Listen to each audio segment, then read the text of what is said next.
जगदीशपुरा थाना क्षेत्र के कलवारी गांव में स्थित करोड़ों रुपए मूल्य की कृषि भूमि को लेकर फैले भ्रम और लगाए जा रहे आरोपों के संबंध में वास्तविक तथ्यों को सार्वजनिक करने के लिए संजय प्लेस स्थित एक होटल में प्रेस वार्ता का आयोजन किया गया।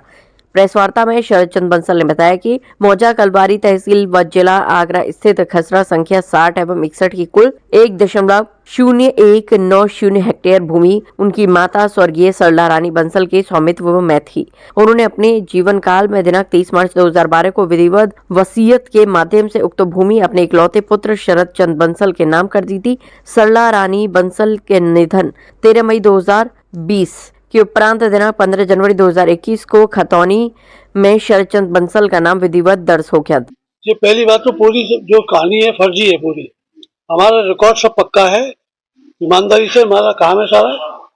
जगह के कागज हमारे पास हैं, नाम हमारा चढ़ी हुई है और मालिकाना हक हमारे पास है, पोजीशन भी हमारे पास है। आखिर ये बात इतनी लंबी पहुंची कैसे? इसके पीछे कारण क्या रहा? उसका कारण ये है कि वो चाहता है कि जितने पैसे उसने बहन को दिए हमारे, उतने पैसों में मुझसे हड़प ले वो पैसा डाल के। उनके हक में बहनामा किसने किया?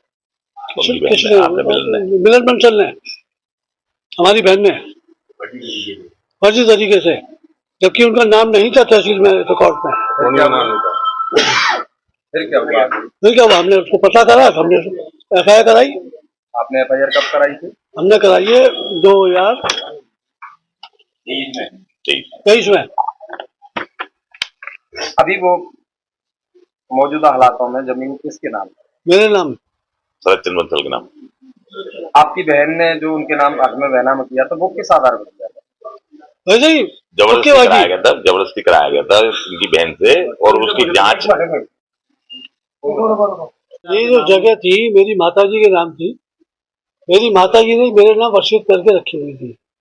उनके ध्यान के पश्चात वो वसीयत मेरे पास मिली मुझे, और उसके आधार पे हमारे पास ये मालिक बने उसके हम। इस बीच में हमारी छोटी बहन को बरगला के गौतम ने एग्रीमेंट करे 1/3 के पहले, फिर आधी जमीन की रजिस्ट्री कर ली फर्जी तरीके से बिना खतौनी के नाम पे, जिसकी हमने शिकायत करी DM को, कमिश्नर ऑफ पुलिस, सब जगह हमने शिकायत करी। और इन्होंने जो भी कागज वहां सबमिट किए कोर्ट में, वो डिसमिस हो गए जांच में सब फर्जी पाए गए।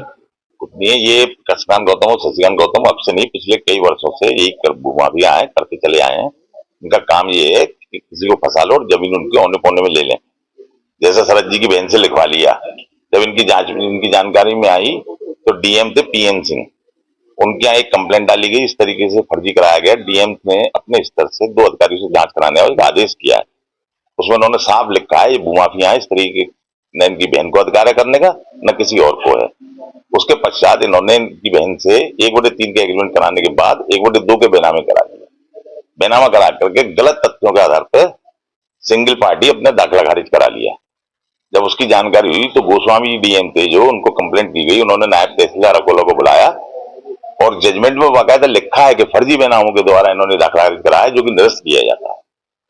उसके पश्चात जब ये बातचीत सब हो गई, तब शरद जी को अपनी जमीन बेचने का सिर्फ इकरारनामा, एक रजिस्टर्ड इकरारनामा मुकेश जी के नाम और धीरज दीक्षित के नाम किया गया।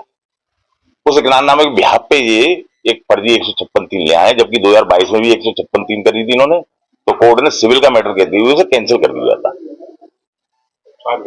साठ-गांठ करके। अब ये इस तरीके के दोबारा से एक ले आए, कभी किसी थाने की लाते हैं, कभी किसी थाने की लाते हैं, और सिर्फ ब्लैकमेलिंग करने का तरीका है। जबकि शरद जी के पास ये पिछले 3 महीने पहले 2 बार चक्कर लगा चुके कि हमें लिख दो, हमें लिख दो। वो वीडियो रिकॉर्डिंग इनके ऑफिस में है और इनके खिलाफ अरेस्ट वारंट जारी है, जिसका स्टे लेके बैठे हुए हैं। इसी मामले में आपने मुकदमा दर्ज कराया था? इसी जमीन सेम